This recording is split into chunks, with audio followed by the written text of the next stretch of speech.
Assalamualaikum warahmatullahi wabarakatuh. Perkenalkan, nama saya Wahyu Nugroho, NIM A5101901443 dari kelas 3D.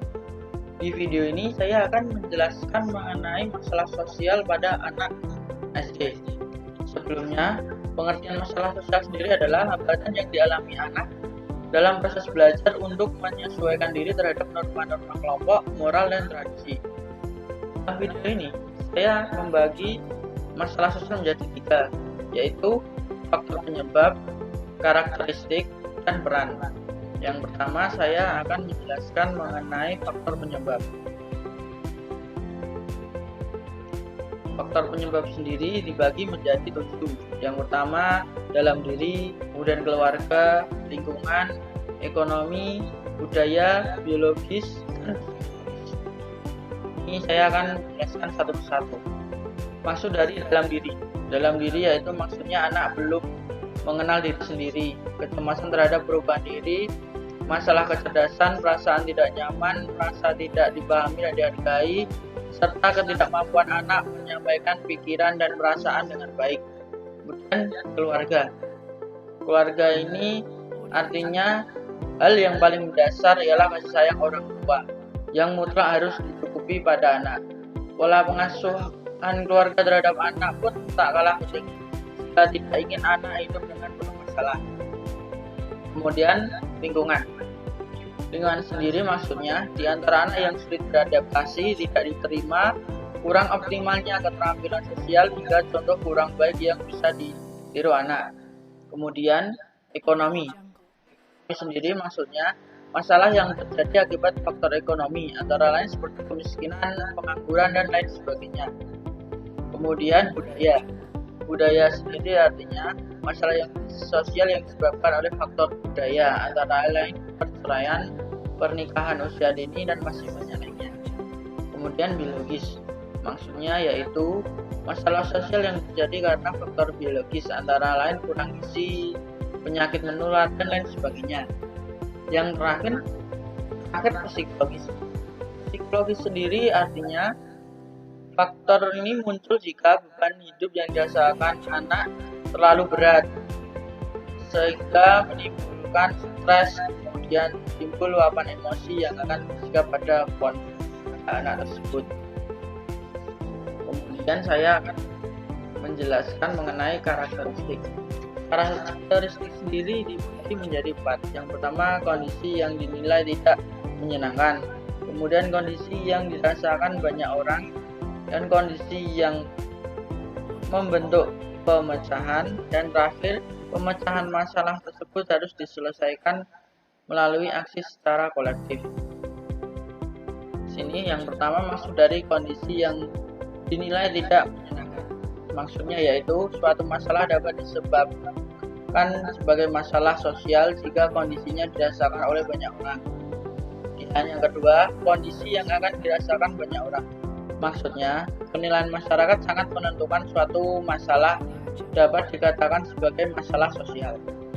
Tiga, kondisi yang membentuk pemecahan. Maksudnya, suatu kondisi dianggap perlu dipecahkan jika masyarakat menganggap masalah tersebut perlu dipecahkan. Yang terakhir, pemecahan masalah tersebut harus diselesaikan melalui aksi secara kolektif. Maksudnya, masalah sosial hanya dapat diatasi melalui rekayasa sosial seperti aksi sosial. Kemudian, yang ketiga, peran. Peran sendiri dibagi menjadi 3. Yang pertama, guru, keluarga, dan teman. Ini saya akan menjelaskan satu persatu.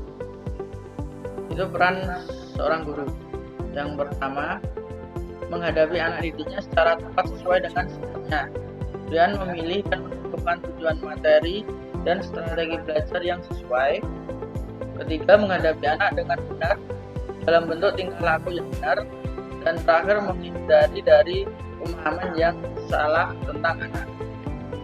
Maksud yang pertama, menghadapi anak didiknya secara tepat sesuai dengan sifatnya, yaitu guru dapat menghadapi anak didiknya secara tepat sesuai dengan sifat-sifat khas yang ditampilkan anak didiknya. Kemudian, memilih dan menentukan tujuan materi dan strategi belajar yang sesuai. Maksudnya, materi belajar adalah berkaitan dengan pengalaman anak yang ada di sekitar. Kemudian, menghadapi anak dengan benar dalam bentuk tingkah laku yang benar. Maksudnya, yang mempelajari psikologi perkembangan menyadari bahwa anak yang dihadapinya adalah sedang dalam proses perkembangan. Yang terakhir, menghindari dari pemahaman yang salah tentang anak. Maksudnya yaitu ada anak yang cepat dan ada anak yang lambat dalam perkembangan kemampuan, maka guru dapat memahami dengan baik. Kemudian peran sebuah keluarga dalam mengatasi masalah sosial anak. Yang pertama, peran sosial ekonomi keluarga, kemudian keutuhan keluarga, sikap dan kebiasaan orang tua, dan terakhir status anak. Pertama, maksud dari peran sosial ekonomi keluarga, yaitu keadaan sosial ekonomi keluarga tentulah mempunyai peranan terhadap perkembangan sosial anak dan keutuhan keluarga. Maksudnya salah satu faktor utama lain yang mempengaruhi perkembangan sosial anak. Yang ketiga, sikap dan kebiasaan orang tua. Maksudnya orang tua memegang peranan yang cukup penting dalam perkembangan sosial anak. Dan status anak, maksudnya yaitu status anak sebagai anak tunggal, anak sulung, anak bungsu. Kemudian terakhir, peran yang sebagai sumber emosi, sumber kognitif, keterampilan sosial dasar, terjadinya bentuk-bentuk hubungan lain. Pertama, maksudnya sumber emosi, yaitu baik untuk memperoleh rasa senang maupun untuk beradaptasi terhadap teman. Itu sifatnya biasanya hampir sama. Kemudian sumber kognitif, yaitu maksudnya untuk pemecahan masalah dan pemerolehan pengetahuan. Yang ketiga, keterampilan sosial dasar. Maksudnya misalnya keterampilan komunikasi sosial, keterampilan kerjasama, dan keterampilan masuk kelompok diperoleh atau ditingkatkan. Kemudian yang terakhir, jadinya butuh hubungan lain. Maksudnya yaitu hubungan teman sebaya yang berfungsi secara harmonis di kalangan anak-anak prasekolah yang telah terbukti dapat memperhalus hubungan antara anak-anak itu dengan seharusnya. Sekian penjelasan dari saya, semoga bermanfaat, dan bila ada salah kata, maafkan. Wassalamualaikum warahmatullahi wabarakatuh.